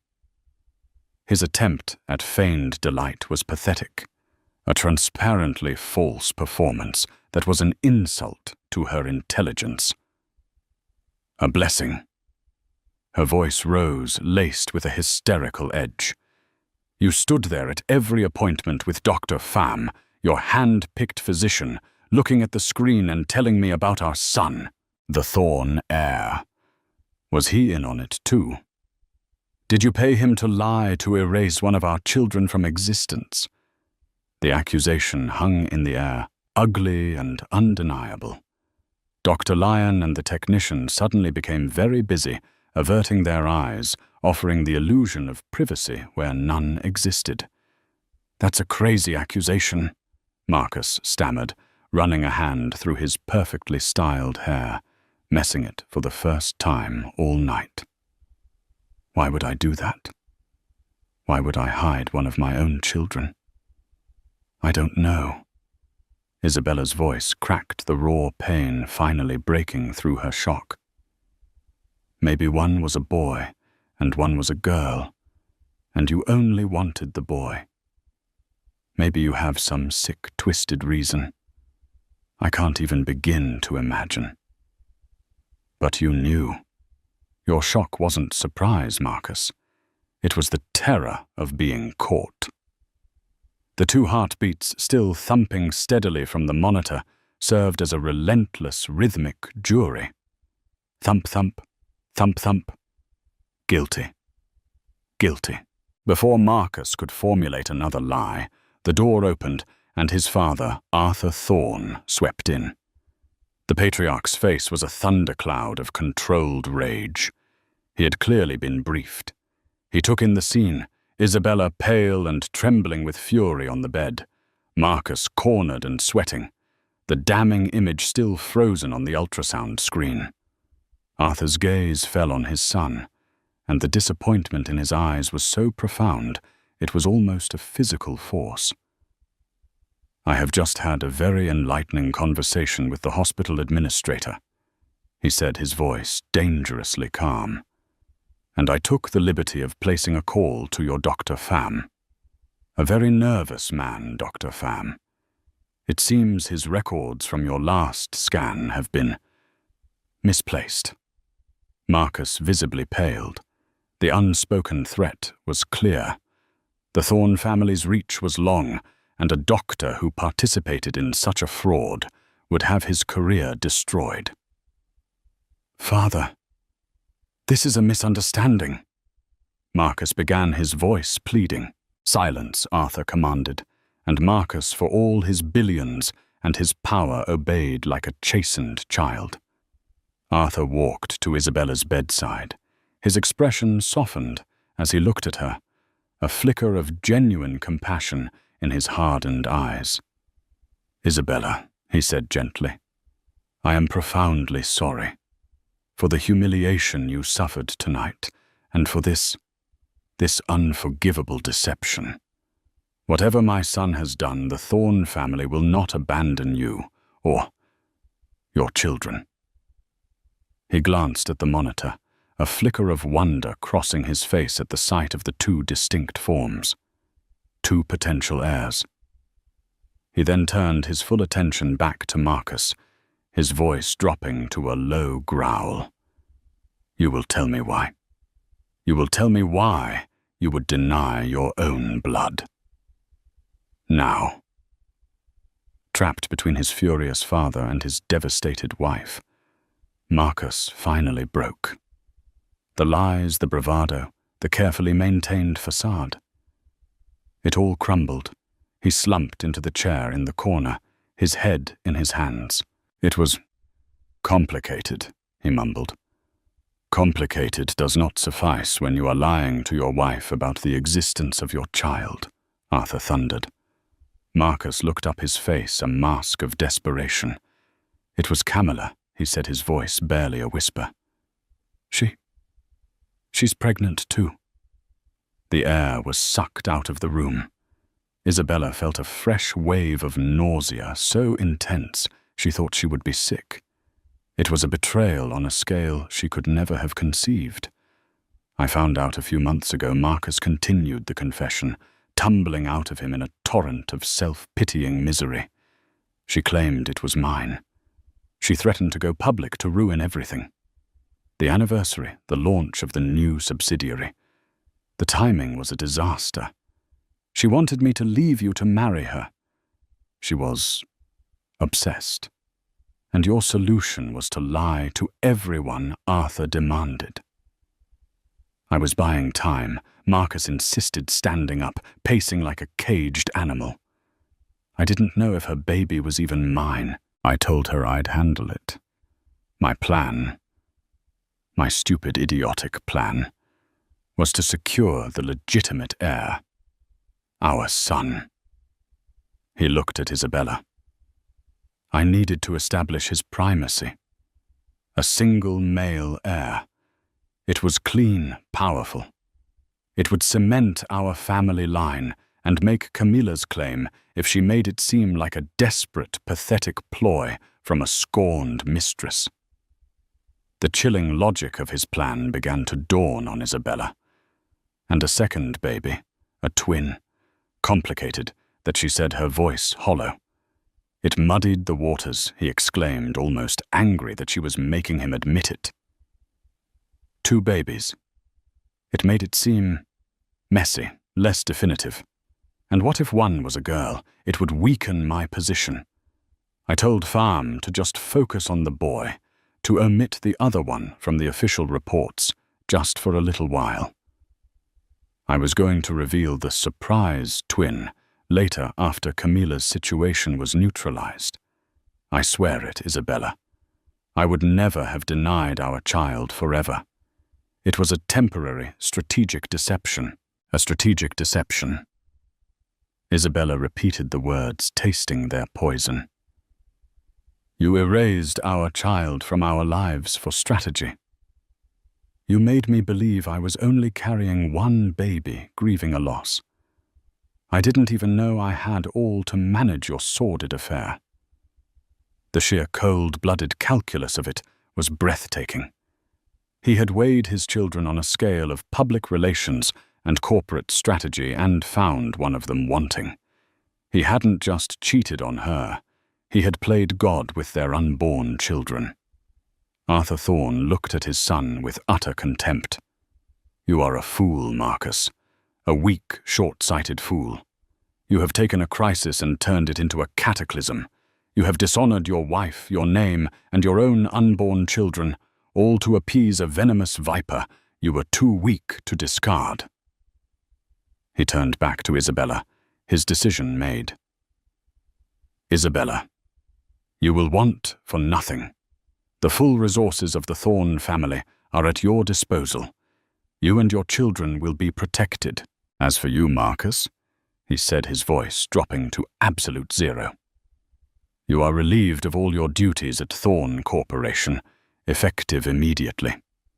Your assets are frozen. You will go to the country house, and you will not leave until I summon you. You have made your bed of lies. Now you will lie in it. Alone. The verdict was absolute. In the space of a few hours, Marcus Thorne had gone from the king of Hanoi's business world to a dethroned, disgraced exile. He stared at his father, then at his wife, his mouth opening and closing with no sound coming out. There was nothing left to say. His lies had unraveled, and in doing so had unraveled him completely. Isabella watched him, feeling not a shred of pity, only a vast, empty coldness, where her love used to be. The man she had married was a stranger, a moral void, hidden behind a handsome face and a charming mouth. The trauma of the night, the slap the terror had forged something new inside her. The meek, trusting art curator was gone. In her place was a mother of two, a woman who had been pushed to the absolute limit and had found not an abyss but a core of steel. The two heartbeats on the monitor continued their steady, strong rhythm. They were the only truth left in the room. They were her truth.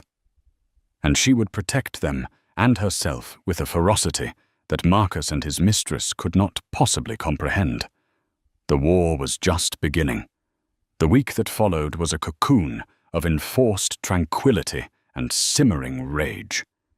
Isabella remained at the FV hospital not just for medical reasons, but for sanctuary.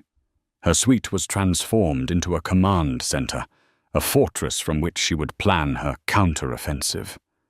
The hematoma was stable, the risk of preterm labor had subsided, and the two tiny heartbeats that had upended her world grew stronger each day. They were her fuel, her purpose. Arthur Thorne was true to his word. He visited daily, not with the overbearing authority of a patriarch, but with the quiet deference of an ally. He saw in Isabella not a fragile victim, but the future matriarch of his legacy, the guardian of not one but two of his grandchildren. He provided her with the best legal team in Vietnam, a group of sharp, merciless lawyers who specialized in high-stakes divorces. Spare no expense, Arthur had told them in Isabella's presence. I want this handled with the subtlety of a guillotine, clean, final, and entirely in Ms. Isabella's favor. Marcus was gone, banished to a remote Thorne estate in the highlands of Darlat. His name was scrubbed from the corporate website his office cleared out. The official story, meticulously crafted by Arthur's PR team, was that Marcus had stepped down for personal health reasons to focus on his family during a difficult pregnancy. The story was just plausible enough to quell the rampant speculation. But the real story, the one whispered in the boardrooms and elite social circles, was that the king had been ruthlessly deposed. Camilla Tran was also dealt with. Arthur's investigators had worked with surgical precision. They uncovered her own web of debts and deceit. The pregnancy, she claimed, it was real. But a discreetly obtained DNA test from a coffee cup she'd used at a cafe proved what Arthur had suspected. The baby wasn't Marcus's. It belonged to a married Singaporean businessman she had been seeing concurrently. Armed with this proof, Arthur's lawyers presented her with a simple, non-negotiable choice: disappear quietly, with a modest one-time settlement and a signed NDA, or face public exposure fraud charges and the unmitigated wrath of the Thorne family. Camilla, a pragmatist above all else, took the deal and vanished from the Hanoi social scene as quickly as she had appeared. But for Isabella, these victories were peripheral. Her focus was singular. It wasn't about revenge on Camilla, or even about punishing Marcus anymore. It was about reclaiming her narrative and securing an unassailable future for her children. During her days in the hospital, she began to change. The soft, deferential woman who had once organized art exhibitions was replaced by a shrewd, calculating strategist. She devoured the financial reports her lawyers brought her, learning about trust funds, share allocations, and corporate governance. She had once loved Marcus for his charm and ambition. Now she studied the architecture of the empire he had built, not with admiration, but with the critical eye of a conqueror. Her gambit when she finally revealed it to her lawyers and a stunned but impressed Arthur Thorne was audacious. "I don't want a simple divorce settlement," she announced one afternoon, her voice clear and steady. The hospital suite was bathed in the soft afternoon light, and she was propped up in bed, surrounded by financial documents looking more like a CEO than a patient. "I don't want cash or property or alimony." Her lead lawyer, a formidable woman named Ms. Vi, raised an eyebrow. Ms. Isabella, given the circumstances, the infidelity, the public assault, the staggering fraud regarding the children, you are entitled to one of the largest settlements in this country's history. A settlement makes me a pensioner of the Thorne family, Isabella stated calmly. It makes me a wealthy victim. I have no interest in being a victim. She looked directly at Arthur. Marcus's shares in Thorne Corporation, his voting rights, his seat on the board. I want them transferred to a trust that I control as the sole trustee for the benefit of my children. Arthur stared at her, his expression unreadable. Miss Vi's jaw practically dropped. Isabella was not asking for a piece of the pie. She was demanding control of the bakery. "He will never agree to that," Miss Vi said. "That's his identity, his life's work." "He will agree," Isabella said, with chilling certainty, "because the alternative is that I don't sign a non-disclosure agreement. The alternative is that I give a full, exclusive interview to the Wall Street Journal. I will tell them everything about the affair, about the public assault by his mistress, and about the meticulous medically assisted fraud he perpetrated to hide the existence of one of his own children for strategic gain." She let the threat hang in the air. It was mutually assured destruction. The scandal would not just destroy Marcus's reputation permanently. It would taint the Thorne Corporation name for a generation. It would cause shareholder panic, invite regulatory scrutiny, and become a legendary case study in corporate malfeasance and moral bankruptcy. I will detail how Dr. Pham was pressured to falsify medical records. She continued, her eyes locked on Arthur. I will explain that my husband's immediate reaction to discovering he was having twins was not joy, but terror at his lie being exposed. I will paint a picture of a man and a corporate culture so obsessed with a clean, powerful narrative of a single male heir that it was willing to deny a child's very existence. Arthur remained silent, his steepled fingers covering his mouth. He was a ruthless businessman, and he recognized the move for what it was, a brilliant, perfectly executed checkmate. Isabella had found his single greatest weakness, his obsession with the family legacy. She was using the sanctity of that legacy which Marcus had so carelessly desecrated as her ultimate weapon. She wasn't threatening to take his money. She was threatening to burn his kingdom to the ground. Finally, he spoke, a slow smile spreading across his face. It was a smile of pure, unadulterated respect. "He'll sign," Arthur said, nodding to Miss Vi. "Draw up the papers." The meeting with Marcus was arranged a week later, after Isabella was discharged and settled into a new, secure penthouse, one chosen and paid for by her from an advance on the trust. The location was neutral, a private conference room at the Sofitel Legend Metropole Hanoi, a place of old-world power. Isabella walked in not as a victim, but as an equal. She was no longer pregnant and hiding behind flowing dresses. She had given birth 2 days prior to 2 small but healthy babies, a boy Leo and a girl Luna. The birth had been premature but uncomplicated. Her body was tired, but her spirit was forged in iron. Marcus was already there, flanked by his own lawyer. He looked diminished, a ghost of his former self. The tailored suit hung loosely on his frame, and the arrogance in his eyes was gone, replaced by a weary resignation. He hadn't seen Isabella or his children since the night at the hospital. He stood when she entered. "Isabella, I heard about the babies. Are they?" "They are fine," she said, her voice cool and professional, cutting him off. She did not take the offered seat across from him, but remained standing, a silent assertion of power. "No thanks to you."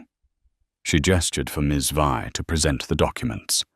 Marcus's lawyer read through them, his eyes widening with each clause. He leaned over and whispered frantically to his client. Marcus just shook his head, a broken man. This is everything," he whispered, looking at Isabella. "My shares, my seat, my entire life." "You have a life," Isabella retorted, her voice sharp as glass. "You have one because I am choosing not to scorch the earth.